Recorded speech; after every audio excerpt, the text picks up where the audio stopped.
Right. সামনে আরেকটা সাফ হচ্ছে ঈদের আগে ন্যাশনাল টিমের সাথে ন্যাশনাল টিমের সাক্ষাৎ কোন কোন ব্যাপারগুলো নিয়ে আলোচনা হয়েছে আসলে কি হয়েছিল? প্রথমত হচ্ছে যে আমি আসলে ফুটবলারদেরই একজন। সো ফুটবলার হিসেবে আসলে আমার এখানে উপস্থিতি, আমি হয়তোবা এখন বাংলাদেশ সরকারের একটি দায়িত্বপূর্ণশীল জায়গায় রয়েছি এবং আমার সাথে এখানে আমাদের সতীর্থ, আমাদের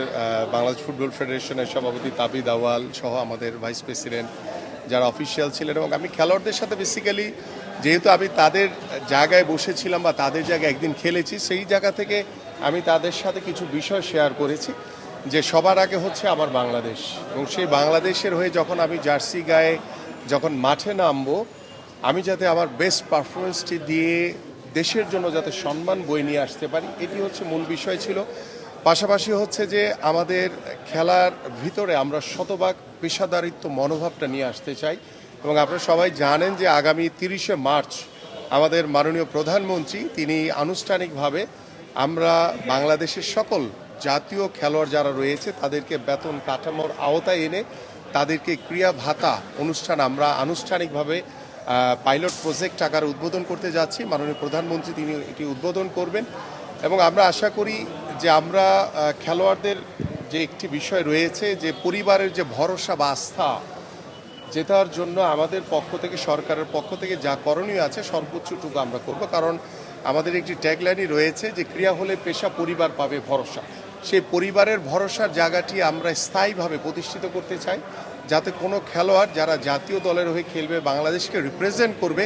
তারা যাতে তার পরিবার নিয়ে কোনো টেনশনে না থাকে বা তার পরিবারের আর্থিক সচ্ছলতা নিয়ে কোনো যাতে টেনশনে না থাকে, এই বিষয়গুলো এনশিওর করার জন্য আমরা কিন্তু খেলাধুলাকে পেশা হিসেবে প্রতিষ্ঠা করা এবং তাদেরকে বেতন কাঠামোর আওতায় এনে ক্রিয়া ভাতান প্রদান করা, সার্বিক বিষয়গুলো নিয়ে তাদের সাথেও শেয়ার করেছি। এবং আমরা চাই যে আমাদের যে বাংলাদেশ ফুটবল টিম যারা ফ্রেন্ডলি ম্যাচ খেলার জন্য আমাদের ভিয়েতনাম যাচ্ছে, তাদের প্রতি যে শুভকামনা রয়েছে আমার, যাতে তারা ভালো কিছু অর্জন করে আসতে পারে। পাশাপাশি আমাদের সিঙ্গাপুরের সাথে যে ম্যাচটি রয়েছে, আমরা হার জিত বড় বিষয় না, বাট আমি চাই এবং আমাদের সভাপতি সাহেবকে আমি বলেছি যে আমরা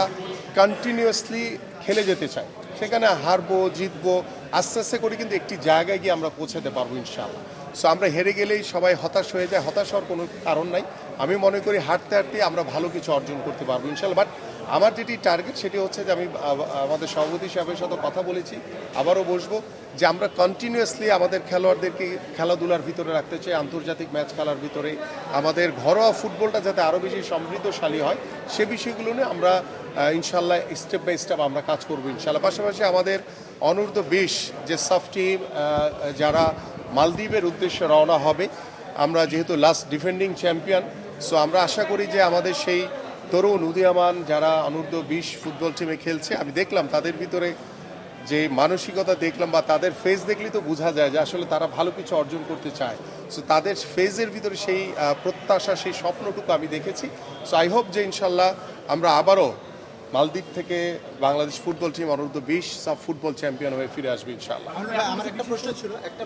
সেটা হচ্ছে আপনি সম্ভবত প্রথম ক্রীড়ামন্ত্রী যে কিনা হচ্ছে কোনো দল সাব চ্যাম্পিয়নশিপ বলে কিনা বা কোনো অ্যাসাইনমেন্টে যাওয়ার আগে একদম টিম হোটেলে গিয়ে ফুটবলারদের সঙ্গে দেখা করলেন। এটা আপনি এক্স ফুটবলার ছিলেন বলেই হয়তো সেই ধারণা অনুভব করেছিলেন। কদিন আগে আমাদের নারী ফুটবলাররা অস্ট্রেলিয়া গিয়ে খেলেছে, সেখানে ফুটবলার কিন্তু বলেছে ওইখানে মাঠ দেখে তারা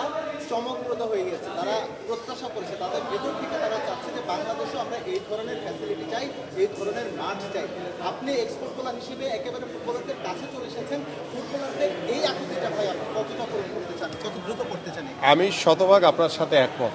আমরা কিন্তু দায়িত্ব নিয়েছি কিছু উদ্দেশ্য, কিছু লক্ষ্য এবং কিছু ভিশন নিয়ে, এবং আমাদের মাননীয় প্রধানমন্ত্রী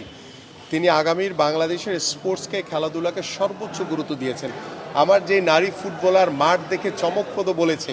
আমরা যখন খেলেছি বিভিন্ন দেশের মাঠে গেছি তখন কিন্তু আমরাও চমকপ্রদ বলেছি যে এই মাঠ আমার বাংলাদেশে কবে হবে।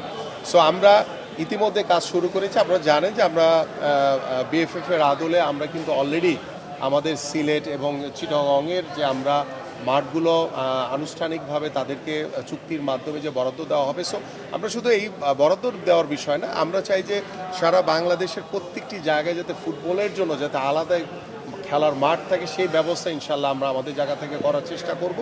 সো আমরা সেই মাঠগুলোর প্রত্যাশা আমরাও রয়েছি যে কবে আমাদের দেশে সেই ধরনের একটি মাঠ তৈরি করে আমাদের খেলোয়াড়দেরকে সকল সুযোগ সুবিধা আমরা নিশ্চিত করতে পারবো ইনশাল্লাহ। আপনাদের বিশেষ কোনো চান্স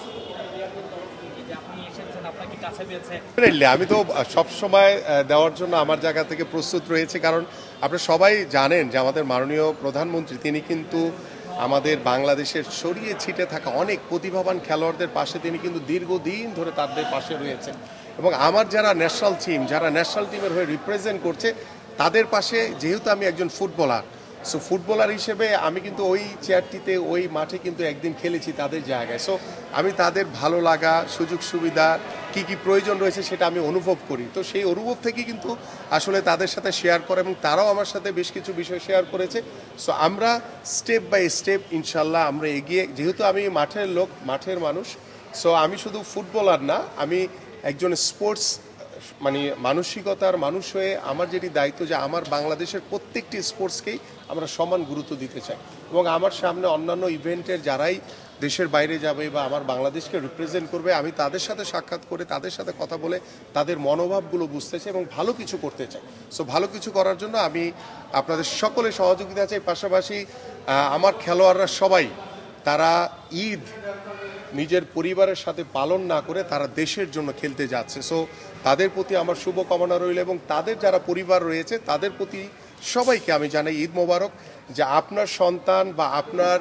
যে পরিবারের যে অংশটি দেশের জন্য খেলতে যাচ্ছে তাদের জন্য আপনারা দোয়া করবেন, এবং আমাদের দোয়া সবসময় রয়েছে, এবং আমরা আপনাদের সেই সকল পরিবারের পাশে রয়েছে, সবসময় থাকবো ইনশাআল্লাহ। প্রেসিডেন্ট, আপনার কাছ থেকে একটু জানতে চাই ছোট করে, যে আজকে ক্রীড়া প্রতিমন্ত্রীকে আপনারা পাশে পেয়েছেন, ঠিক এই সময়টা হয়তো আপনারা ফ্যামিলিতেও সময় দিতে পারতেন, আমরা করে এগিয়ে যাচ্ছি, এবং আমার কাছে মনে হয় যে আমরা হেরে গেলে অনেকে হতাশা কাজ করে, বাট আমি পজিটিভভাবে চিন্তা করি, কারণ হেরে গেলে আমরা সেখান থেকে ভুল থেকে শিক্ষা নিয়ে আমরা সামনের দিকে এগিয়ে যেতে পারি। সো সেই জায়গা থেকে আমার কাছে মনে হয় যে আমাদের মেয়েদের ফুটবলে আমরা অনেক দূর এগিয়ে যাওয়ার আমাদের সম্ভাবনা রয়েছে, এবং আমাদের যেহেতু বয়সভিত্তিক খেলাগুলো চলমান রয়েছে, আমাদের যেমন আগামীকালকে সকালবেলা আমাদের অনূর্ধ্ব-20 টিম তারা যেই টুর্নামেন্টে অংশগ্রহণ করার জন্য, যে কোয়ালিফাইং রাউন্ডে অংশগ্রহণ করার জন্য থাইল্যান্ড যাচ্ছে, সেখান থেকেও ইনশাল্লাহ আমরা ভালো কিছু অর্জন করে নিয়ে আসতে পারবো। সো আমাদের যেটি দরকার সেটি হচ্ছে যে প্রত্যেকটি খেলোয়াড়ের ভিতরে একটি কমিটমেন্ট, একটি দেশপ্রেমের যেই আস্থা, যে বিশ্বাসের জায়গাটি সেটি তৈরি করা, পাশাপাশি পরিবারের পক্ষ থেকেও যাতে তাদেরকে সর্বোচ্চ সহযোগিতাটুকু করে, পাশাপাশি সরকারের পক্ষ থেকে, আমার পক্ষ থেকে, আমাদের বাংলাদেশ ফুটবল ফেডারেশনের পক্ষ থেকে সর্বোচ্চটুকু সহযোগিতা ইনশাল্লাহ আমাদের মেয়েদের, ছেলেদের, সকল স্পোর্টসের সকল খেলোয়াড়দের জন্যই থাকবে। সেটা আমরা ইতিমধ্যে আপনারা জানেন যে আমরা আমাদের জাতীয়ভাবে আমাদের জাতীয় দলে যারা খেলছেন তাদেরকে বেতন কাঠামোর আওতায় নিয়ে আসার জন্য আমাদের মাননীয় প্রধানমন্ত্রী আগামী 30শে মার্চ ক্রিয়া ভাতা আনুষ্ঠানিকভাবে উদ্বোধন করতে যাচ্ছে, এবং সেই ক্রিয়া ভাতার আওতায় আমরা প্রাথমিক পর্যায়ে প্রায় 500 জন জাতীয় খেলোয়াড়কে বিভিন্ন স্পোর্টসের সাথে যারা জড়িত রয়েছে, যারা বিভিন্ন স্পোর্টসে তারা ইতিমধ্যে পার্টিসিপেট করেছে, সেই সকল খেলোয়াড়দেরকে আমরা এই বেতন কাঠামোর আওতায় এনে তাদেরকে ক্রিয়া ভাতা প্রদান করব। সো আমাদের মেয়েরাও কিন্তু তার বাহিরে না, আমাদের মেয়েদের যে ন্যাশনাল টিম রয়েছে তারাও কিন্তু সেই বেতন কাঠামোর আওতায় আসবে, এবং তাদেরকে সেই বেতন কাঠামোর আওতায় এনে আমরা তাদেরকেও ক্রিয়া ভাতা সেটা প্রদান করব, এবং এতে তাদের পরিবারের কিছুটা হলেও আমি মনে করি যে সরকারের পক্ষ থেকে আমরা দাঁড়িয়ে তাদের পাশে দাঁড়ানোর যেই প্রত্যাশা আমরা ব্যক্ত করছি, এবং সেই জায়গা থেকে আমরা সেই নারী ক্রীড়াবিদ যারা আমাদের খেলোয়াড় রয়েছে তারাও তাদের সর্বোচ্চটুকু দিয়ে দেশের জন্য খেলবে ইনশাল্লাহ। Thank you brother.